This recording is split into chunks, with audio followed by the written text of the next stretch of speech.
F1 sprint races are a very controversial topic. Some people love them for the sheer fact that it's more racing action, and in those regards, I would have to agree.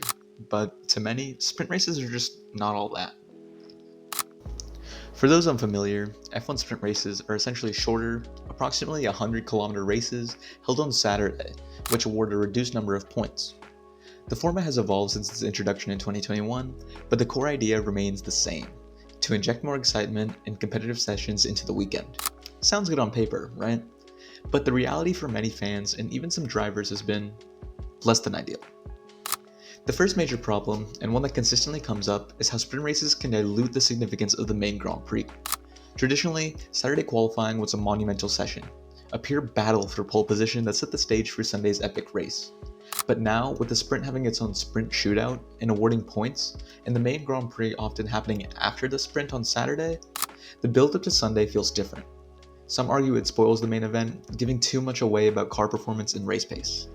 This leads directly into our second point: the frustrating lack of strategic depth. With no mandatory pit stops and a relatively short distance, sprint races offer very little in terms of strategic variation. This means unless there's a big mix-up with weather conditions or a safety car, drivers often opt to conserve tires and avoid unnecessary risks.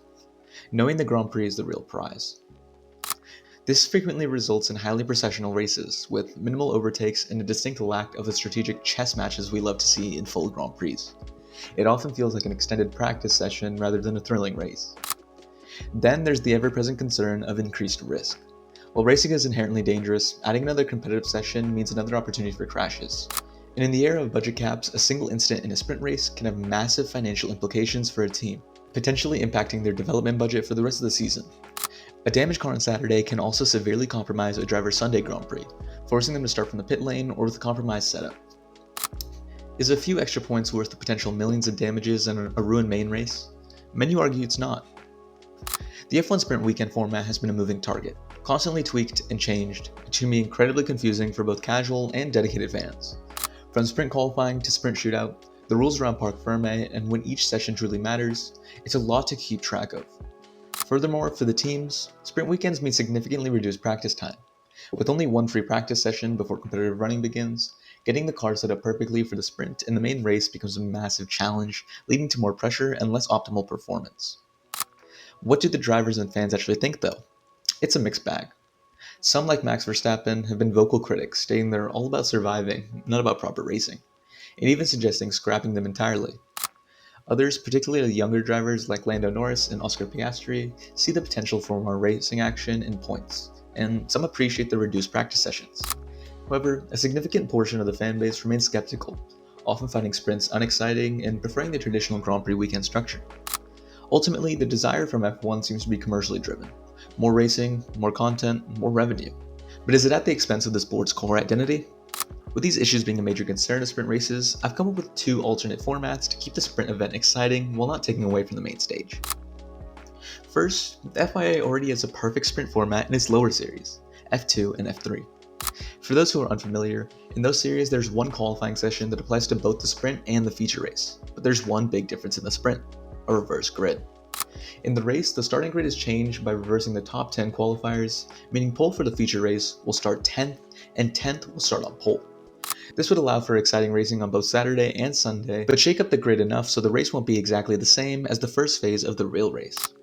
With what would likely be midfield cars starting in the front, it would make for a lot of overtakes with the top cars working their way through the pack. The only immediate disadvantage that could be said about this format is that it could tip the championship in the midfield, but with the points in the sprint being so minuscule compared to the feature race, it wouldn't be too big. Also, this would make Q2 an even more exciting session, because if a team that doesn't typically make Q3 makes it, they would be likely to start in the front row. As well as this, there would be room for an extra practice session by eliminating the previous qualifying session, which would allow drivers to prepare more for the weekend.